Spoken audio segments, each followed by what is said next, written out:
Na guerra entre vampiros e Lycan, os dois lados precisam evoluir muito em todos os sentidos, não apenas de poderes, mas a sociedade deles, como se portam, novos tempos. E por isso, hoje nós veremos a evolução completa dos licantropos em Anjos da Noite.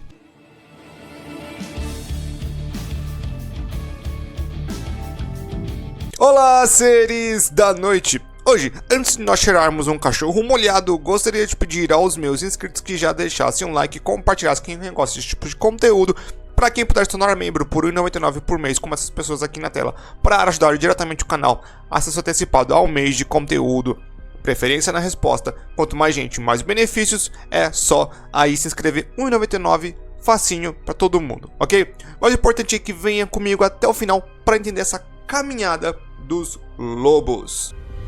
Sempre percebo que existe alguma confusão quando a gente fala sobre Lycans, lobisomens, entre outras coisas, então a gente vai deixar uma coisa aqui bem clara. Lobisomem não volta à sua forma comum e Lycan volta. Isso não é muito bem explícito nos filmes de começo, mas depois a gente começa a falar apenas sobre Lycans ou só apenas sobre lobisomens, então fica bem mais fácil de entender e centralizado o que a gente está falando. Uma outra confusão que existe bastante é também quem é quem era da onde, quem vem primeiro, quem não vem primeiro, entre outras coisas.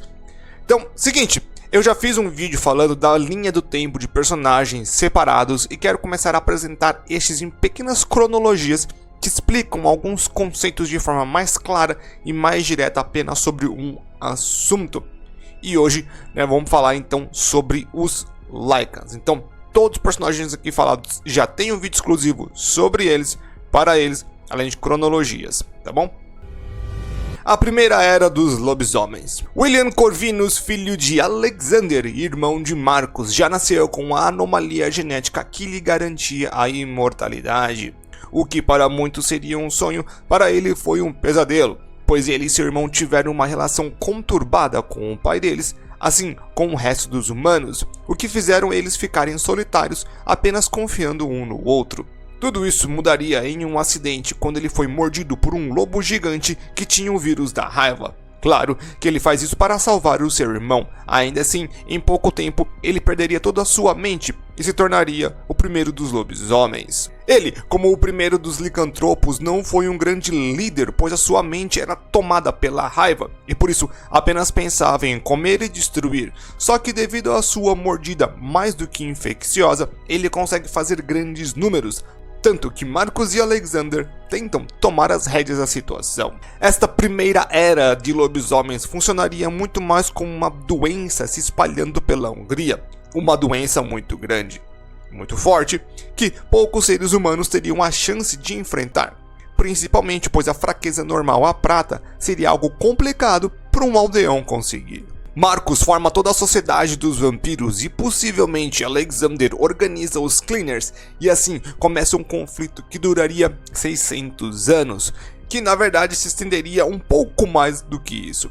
Afinal, os lobisomens ainda conseguem se reproduzir, tanto um contra os outros da forma mais natural, se é que me entende, e também pela mordida, só que eles nunca mais teriam o mesmo impacto depois de que seu campeão foi trancado. Isso pois ele seria o mais infeccioso de todos. Na verdade, todos os imortais tinham uma taxa de infecção muito menor do que ele, e sem contar que William era muito forte, possivelmente o ser mais forte desta época. William ele foi capturado depois de 600 anos, mas os lobisomens continuariam. Ficariam ainda espalhados, só que em pequenos grupos, em pequenos lugares, e não teriam como ressurgir ao seu grande poder. Se não fosse pelo nascer de uma subespécie, eles seriam eliminados aos poucos, principalmente com as novas tecnologias que emergiriam, eles seriam história, e uma história passada. Mas, ainda que nós vivemos poucos deles, é possível que eles tenham continuado em pequeníssima escala em tempos modernos. Nascido de um lobo. Em um mundo onde a origem das espécies de imortais são vindas da genética, é muito complicado de não se pensar que algumas coisas são vindas da evolução natural das coisas, ou até mesmo a percepção de uma espécie tentando se modificar para conseguir sobreviver ou se adaptar. Durante o tempo de Victor governar uma lobisomem fêmea? Um lobiswoman? deu à luz a uma nova espécie, o que eu chamarei de Lycan, tendo muitas das forças de um lobisomem, ainda que para mim mais fracos no geral. Porém, com um grande diferencial, eles poderiam voltar à sua forma humana, o que os permitia raciocínio e formar uma sociedade. O nome deste herói seria Lucian. A história dele é bem complexa e cheia de altos e baixos, assim como nuances como todos os outros, menos o William, é bem simples. Se quiser saber tudo sobre ele, tem um vídeo sobre ele, assim como também o William, vou resumir aqui, mas a ideia é das espécies e um pouco menos os campeões. Por 200 anos, o primeiro dos Lycans foi obrigado a transformar outros seres humanos para que estes fossem os guardiões dos dias dos vampiros, enquanto este mesmo serviria aos sanguessugas. Só que com o tempo, o entrelaço de amor, traição e um verdadeiro acordar para a realidade, a rebelião dos Lycans começa, e assim, finalmente, eles sairiam do controle dos vampiros. Todo este ressentimento de serem colocados em correntes foi algo que colocou os lobos no caminho que eles encontrariam até o final de seus tempos nessa saga. Ainda que se trocassem as épocas, seria sempre este conflito que começa aqui. Ainda que William fosse o primeiro de todos, era uma fera e um problema para eles. Já os Lycans seriam seres conscientes, seriam seres racionais. Então é daí que nasce a raiva, muito, vamos dizer assim, dos vampiros. Infelizmente nós não temos muita informação sobre o conflito entre as duas forças. Sabemos apenas que os Lycans estariam na pior devido ao tamanho do Império dos Vampiros e que apenas 400 anos depois Lucian resolve trocar de estratégia. Fecha um acordo com um vampiro chamado de Kraven para se fazer de morto e começar o plano mestre que destruiria a todos, até ele mesmo. Anos de extermínio. Os próximos anos não foram muito bons para os Lycans, sem conseguir formar um híbrido e tendo que se esconder para não atrair mais vampiros, eles teriam que escapar de basicamente um extermínio dos vampiros. Assim como quando William foi preso, os números dele seriam afinados até ficarem bem pequenos. Claro que Lucian mantinha uma grande força com ele e os controlava diretamente da melhor forma possível. Só que nada duraria para todo sempre. Tudo vai ao caos em 2003. Com a ajuda dos cientistas Singe e muita pesquisa, Lucian consegue traçar o DNA de Alexander até um mortal chamado de Michael. É um descendente direto. Então este tinha um potencial para se tornar um híbrido, então Lucian consegue o capturar. Porém, o que ninguém esperava era um romance entre este ser e uma vampira chamada de Selene. Isso faria com que esta arma de guerra não ficasse de nenhum dos dois lados, e o casal juntos causariam a destruição de muitas coisas e jogariam os dois lados aos ventos. Lucian e Kraven é destruídos, Singe, Victor, Amelia, Marcos, todo mundo importante estava finalizado de alguma forma num período curtíssimo de tempo, 2-3 dias. Então o Império dos Lycans cai, na verdade a rebelião dos Lycans cai, o Império dos Vampiros cai e começa então uma nova era para os imortais. Só que essa nova era não seria muito boa.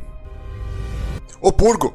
Se existe uma época neste mundo que tenta colocar as duas espécies em um conflito em pé de igualdade, seria o Purgo. Sem as grandes mentes por detrás dos vampiros e Lycans, foi uma questão de tempo para que os mortais soubessem da presença dos monstros. Em um tempo bem curto, os humanos se armam com as fraquezas dos imortais e se organizam para eliminar a maior quantidade possível de todas. Os vampiros presos em seus meios são obrigados a se esconderem ainda mais em seus covens. Porém, os Lycans têm a oportunidade da vida deles, ou melhor, da espécie deles. Em algum momento, Jacob e Quint Lane são transformados em Lycans, possivelmente durante a época do Purgo ou um tanto antes. Só que eles conseguem uma posição ou fundam a empresa da Antigen, nada muito claro aqui.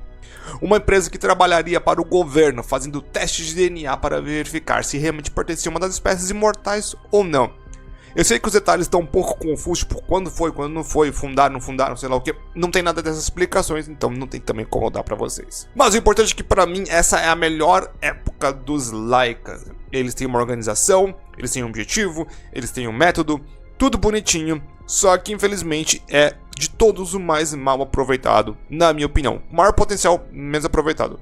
O Lucian já falei sobre, foi mal aproveitado, não foi mal aproveitado, já falei em alguns vídeos meus anteriores. Os lobos nesta época tinham um meio mais do que efetivo de se esconder dos seres humanos e dos vampiros. Também faria uma nova criatura que para mim seria tão poderosa, se não mais forte do que um híbrido, e poderiam produzir isso em massa em pouquíssimo tempo. Se tivesse só mais um pouquinho de tempo, eles teriam conseguido muito mais do que apenas sobreviver. Eles usaram as ideias dos seus antepassados de forma inteligente e jogaram um jogo grande. Infelizmente, eles novamente seriam derrotados por alguma circunstância do destino e também um tanto despreparo deles. Assim como os vampiros, um dia eles também achavam que estavam no topo do mundo, porém tinha algumas falhas nos planos, não eliminaram algumas pessoas, deixaram outras coisas acontecerem, e aí esse bando de errinho causa um grande erro. A organização final. E tudo o que aconteceu neste mundo cai sobre este momento, o que os Lycans em seus momentos finais nessa saga fariam. A resposta, pra mim, não é das melhores. Enquanto no último filme tivemos realmente uma evolução deles, aqui temos um declínio, ou pelo menos uma cópia de alguns quesitos. Mario seria o último líder dos Lycans. Ele faria como a revolta inicial do Lucian. A diferença é com os números e recursos praticamente iguais dos vampiros, e tendo em vista que os Lycans seriam mais fortes do que os vampiros comuns, isso é tipo um vampiro básico e um Lycan básico, o Lycan é geralmente mais forte, ele dividiria os territórios entre os outros líderes menores, assim garantindo um controle melhor sobre as regiões, uma reforma no meio de pensar deles, mas para mim muito parecido com o primeiro dos Lycans, e possivelmente uma referência à reforma mariana do Império Romano, ao mesmo tempo que ele tomaria o sangue de um híbrido para ficar com uma forma melhorada de Lycan, que tem uma aparência bem mais fraca do que o Uber, e se que na verdade ele fazia basicamente a mesma coisa que eles, só que de forma menos boa, sabe? Não tenho o que dizer, é menos refinada. Na verdade, ele é menos refinado. Ele, assim como Jacob, achou que estaria no controle da situação, e assim como ele também seria derrotado por Selene. Estes momentos finais seriam o começo de um novo conflito, possivelmente voltando à ideia que eles teriam novamente os números afinados para alguma coisa acontecer. Afinal de contas, a história do mundo é cíclica. Os Lycans e Anjos da Noite sempre tiveram essa ideia de inimigo, né? Apesar de algumas pessoas acharem que eles têm o foco na história, eles... não sei de onde as pessoas tiram esse tipo de ideia, mas a ideia geral sempre foi a guerra entre os vampiros e os Lycans. Claro que a gente acompanha a Selene, e só no filme 3 que a gente acompanha um pouco mais do Lucian, o que a gente consegue ver é que a evolução deles vem de bestas, depois vem pro ser escravizado, do escravizado uma rebelião que morre, e o plano final deles acaba, sabe? Acaba por eclodir todo o ecossistema dos imortais, que querendo ou não, a ideia é de uma revolução. Você pega revoluções durante a história, as grandes revoluções, elas conseguem de alguma forma um objetivo, mas sempre de uma forma meio estabanada, vamos colocar assim, e muitas das vezes acaba que essa revolução ela vai mudar as coisas de uma forma que os revolucionários não queriam. É a revolução da Rússia, a revolução francesa, tudo parece tipo, nossa, a revolução francesa deu certo, mas logo depois veio o Império Napoleônico, logo depois. Claro que teve mudanças consideráveis por um outro momento na história deles, na história do Mundial, no caso da Revolução Francesa. É a mesma coisa por aqui, a Revolução do Lucian teve um grande impacto, porém esse impacto foi diferente do que ele queria. O Jacob e o Quint Lane, pra mim, é o melhor momento dos Lycans, é onde eles estavam, tipo, ó, a gente já foi tudo isso, já passamos por esses estereótipos de coisas, por que não nos tornarmos outras coisas? Os vampiros são essa alegoria ao conservadorismo, essa alegoria à hierarquia mais estática, por que não os Lycans não poderiam se tornar uma alegoria a algo diferente? Ao pensamento pra frente, ao pensamento científico. Pra mim, falei, nossa, se esses Lycans ficassem desse jeito, ia ser genial, ia construir um outro mundo. Mas varreram tudo para debaixo e fizeram um Lucian 2.0 com o Mario. Ou seja, tipo, pra mim é muito óbvio, desde como eles se portam, sabe, cabelo, tudo é muito parecido, parece uma cópia. Então, eu acho que o Mario, ele, apesar de ser interessante, ter uma forma interessante, o ator ser bom, ele é o que menos me agrada. Tipo, eu gosto mais do William como personagem, que pouquíssimo aparece, que é interessante a ideia dele, do que do Mario. Então essa evolução dos Lycans, pra mim, ela é interessante, não é ruim, sabe? Tipo, é ruim. Não é ruim.